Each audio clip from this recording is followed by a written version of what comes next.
You're already married, aren't you? Going back to your parents' house is just too easy. If you go back, don't ever come back to this house again. Kate yelled this at me, blocking my path. I just nodded silently, understanding her message. I won't come back, so I'll go home to my parents. My name is Jess Lou. My husband and I have been together since middle school and ended up marrying each other. We'd only had eyes for each other since our first love. Both our parents were thrilled with how well we got along, and it helped that they were friends since we're from the same hometown. The reason we moved into Lewis's family's house after getting married was because they had a spacious home with extra rooms. We got married right after college and had been saving money appropriately for our age, but both sets of parents told us it would be fine to live together until we saved up some more money. So we ended up living in Lewis's family home, where a room was waiting for us. Both Louis and I were exhausted from adjusting to our new lives when we started our first jobs. We felt grateful that we could live with his family. My in-laws treated me like their own daughter, and there was absolutely no issue in mine and Louis' married life. That is until Lyra came back home. Lyra is Lou's older sister, 2 years his senior.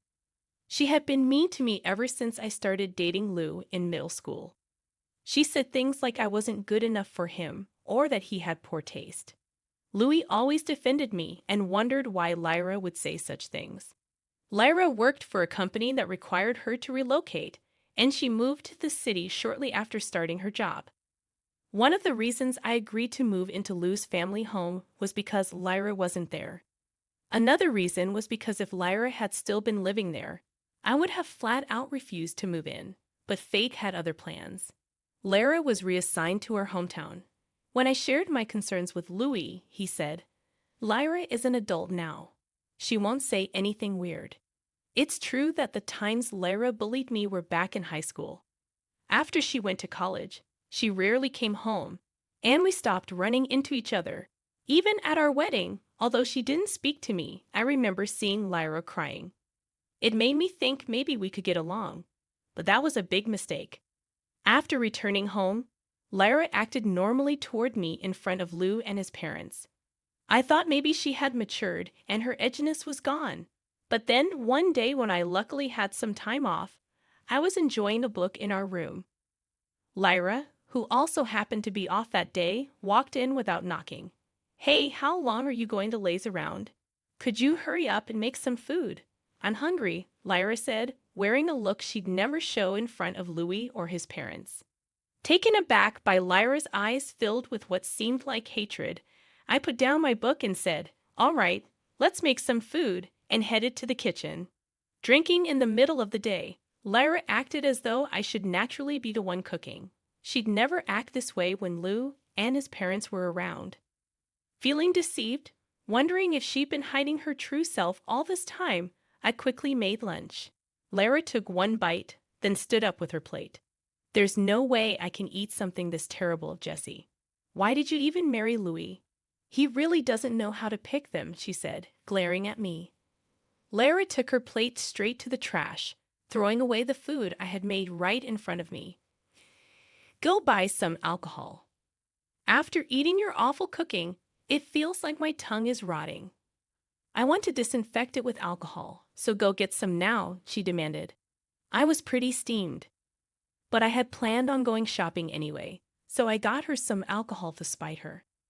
I bought non-alcoholic beer. Lyra was furious.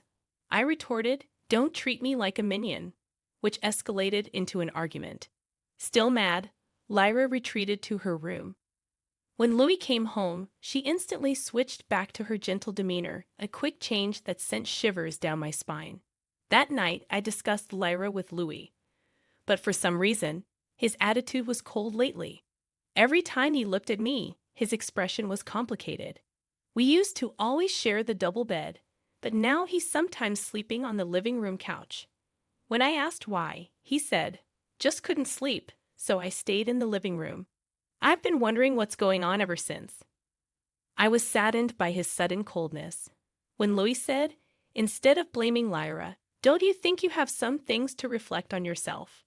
I couldn't help but tear up. Since middle school, Louis has always been kind to me, and yet I've been troubled lately by his sudden coldness.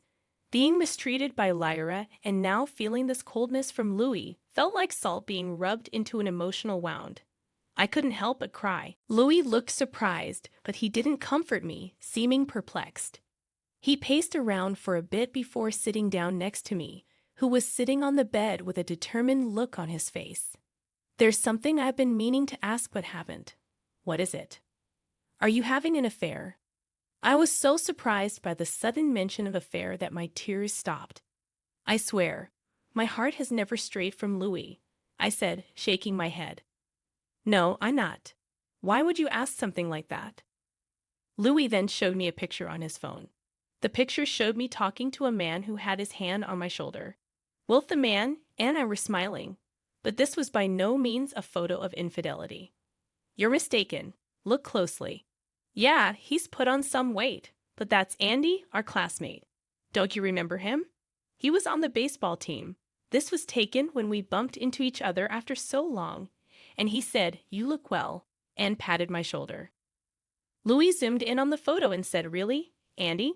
With a skeptical look, frowning, and looking closely at the man's face, Louis asked, "Is that really Andy? Andy is getting married soon. There's no way I'd have an affair." Why would you even suspect that? Well, Lyra sent me this picture, saying you were cheating. She also said she saw you coming home late with Andy recently, and then she sent me this photo. Why would you believe Lyra over me? Is that why you've been cold to me? Sorry, you have been coming home late, and I was worried. I've become a senior at work too, so sometimes I come home late because I'm teaching my colleagues. I see. Oh, thank goodness. Lou breathed a sigh of relief. Slightly tapping his back as a little payback for doubting me, I said, "Geez." Louis apologized again. From then on, Louis changed his attitude and started treating me kindly like he used to. It was good to get back to being a loving couple. But my distrust towards Lyra increased. I became convinced that Lyra wanted to kick me out of this home for some reason. So I started wondering how to expose her true colors in front of my in-laws. On another day when Lyra and I both had time off, Lyra came and demanded that I make lunch like she used to. Why can't you be considerate? Do you know what time it is? Hurry up and make lunch, she said. But it's only 10:00 a.m. It feels too early for lunch to me. Lyra, you can make something if you want. You cook on your days off, don't you? What? Cooking is a wife's job, isn't it? I only do chores to keep the family harmony, you know. Just as I'm getting frustrated with Lyra urging me to cook, my phone rings. Ignoring Lyra, who's been drinking since the morning, I answer the call. My mom's voice comes through sounding urgent. "Jesse, oh thank goodness you picked up. Your dad's in trouble. He tripped at the front door and seems to have hurt his ankle." I can tell from my mom's voice she's really flustered, and I sense this is an emergency for my parents. "I'm coming right now. Just wait," I say as I hang up the phone and start to get ready. Lyra, who had just told me to cook, now looked annoyed as she saw me getting ready to go out. "What are you doing?" "It looks like my dad got injured. So I'm going to my parents' house," I explained. "You're married now, aren't you? Going back to your parents' house is too lenient. If you're going home, don't bother coming back here," Lyra retorted, blocking my way out. I couldn't take it anymore. Why do I have to deal with this kind of spiteful attitude? I thought to myself. I was absolutely fed up with being treated so unfairly by Lyra. "Fine, I won't come back. I'll go to my parents' house," I stated calmly. Lyra stepped aside with a pleased expression. "Don't ever come back," she cheerfully said as she saw me off at the door, her alcohol stench unbearable. Rushing back home, I found my dad's ankle was severely bruised. Mom was visibly panicked, so I drove him to the hospital where they confirmed it was a severe sprain. Due to the condition, my dad had no choice but to use crutches, so I decided to stay with my parents for a while. I thought this was a good opportunity, especially since Lyra had told me not to come back. I informed Louis and my in-laws over the phone about my dad's injury and my strained relationship with Lyra, letting them know that I'd be staying at my parents' home for a while. My in-laws said they would talk some sense into Lyra. Louis then said, "Well, I'll come live at your family's home too." My parents get along well with Louis, so they were pleased. Though a bit apologetic for the inconvenience, I received a text from Lyra saying, "Why would you tell my parents? Aren't you embarrassed to tattle like a child?" I just read it and ignored. It seems Louis got a text from Lyra saying, "Aren't you coming back? Living at Jess's family home must be tough." Louis responded, "I'll go where Jessie is." We didn't hear from Lyra after that. My dad's recovery was slower than expected. He spent about 3 months on crutches and in a wheelchair. My dad seemed both grateful and happy for Louis's various help around the house. Just when I was feeling grateful for being married to Lou, Lyra sent a shocking message my way. "I'm bringing my boyfriend over. Since you're technically my sister-in-law, you have permission to come home for just one day. Be polite and greet him properly. Don't say anything unnecessary," the message read. I felt repulsed by the selfishness of her text, but the message Lyra sent to Louis was even more off-putting. Her message said, "My boyfriend is coming to greet the family, so come home, Louis. I might be getting married, but you'll always be important to me." Louis commented, "Lyra's texts are always so poetic, aren't they?" But thanks to my woman's intuition, I had a good idea of how Lyra really felt about Louis. To protect Louis and our marriage, I decided to turn this meeting into a stage for my revenge. Regardless of how Lyra's boyfriend might feel, after being allowed to return to my in-laws' house after a long time, I received multiple apologies from them. They told me Lyra was going to pick up her boyfriend and that they'd make sure she apologized to me afterwards. "Oh, it's fine. As long as Lyra stops being malicious, that's all I really want," I replied with a genuine smile.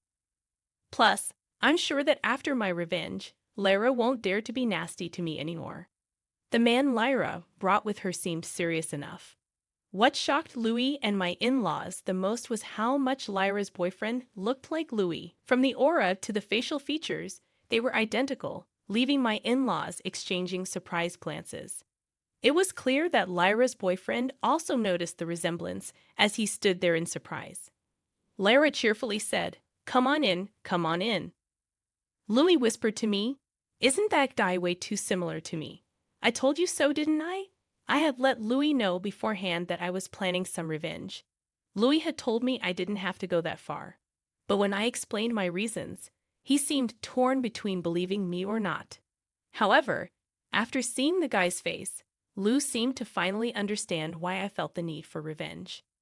Though the awkward expression on Lou's face showed his mixed feelings, my resolve to make Lyra learn her lesson the hard way was reaffirmed. "My name is Jackson. I'm considering marriage with Lyra. Nice to meet you all." Jackson introduced himself politely. My in-laws welcomed Jackson's polite introduction with smiles. Lyra seemed really happy and started downing drinks like there's no tomorrow. Jackson, who had seemed a little tense, started to relax more thanks to my in-laws' warm demeanor.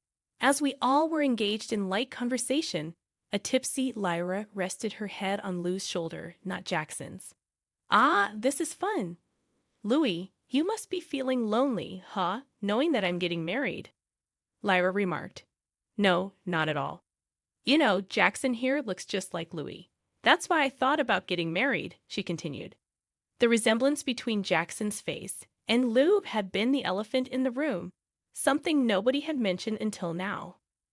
But Lyra, probably due to being intoxicated, not only brought it up but also revealed that it was her reason for considering marriage.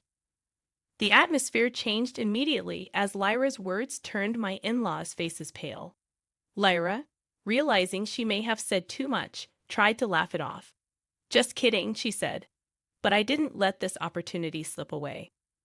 "Lyra, you can't be serious," I interjected before my father-in-law could say anything more. I can't bear to let this sad tale come from my in-laws' mouths, and more importantly, I need Lyra to realize that Lou is my husband, not just a family friend. "Jackson, did you know? I hate to spill family secrets, but Lyra and Louis are not actually blood related. My in-laws had children from previous marriages, and then got remarried, I said, looking at Lyra in surprise. Lyra quickly put distance between herself and Louis and glared at me.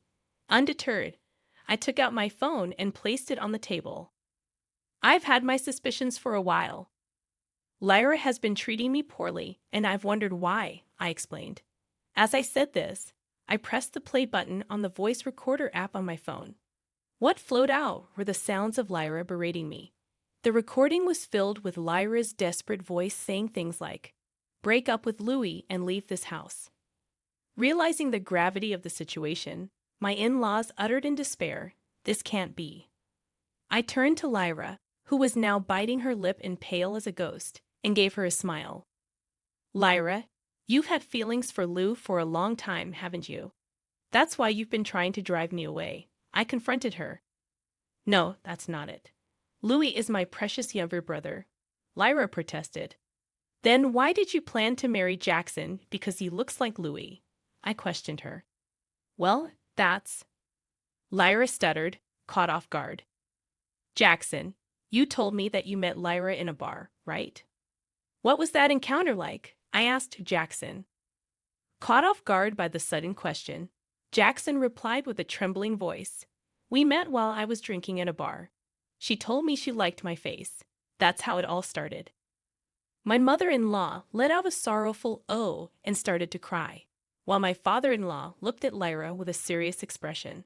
Finally breaking his silence, Lyra's biological father, my father-in-law, asked, "Lyra, did you have feelings for Louis?" The heartful greeting I had prepared for Lyra's future husband was because I'd realized she had her sights set on Louis. Although Lyra herself never admitted it, her behavior over time made it increasingly obvious that she saw Louis not just as a brother, but as a man, I explained. Suddenly, Lyra burst into tears and buried her face in the table. I couldn't help it. I've loved him ever since our parents got married when I was in elementary school, and I met Louis. There are stories like this in girls' comics, you know, where the parents remarry and their children start dating. I had always dreamed that would happen with Louis and me, and then you came along and stole him. Lyra sobbed. Listening to Lyra's tearful outburst, Jackson started to complain of a headache and said he was leaving. Lyra clung to Jackson, but her father intervened, saying he'd go apologize to Jackson later. Lyra was clearly distraught, crying uncontrollably, but neither Lou nor I could do anything to console her. "Louis, I've always seen you as a real sister, but that's all it's ever been," Lou addressed Lyra, who was sobbing uncontrollably. For a moment, her cries quieted down, but then she burst into loud, childlike sobs again.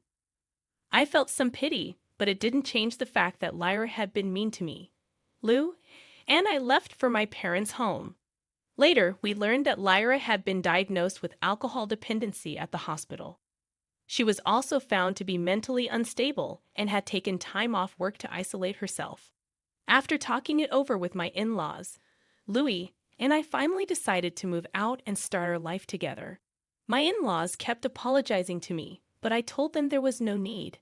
Love can make people do crazy things after all. I couldn't forgive what Lyra had done, but I did feel sorry for her. I hope she can move on from her feelings for Lou and find a new direction in life.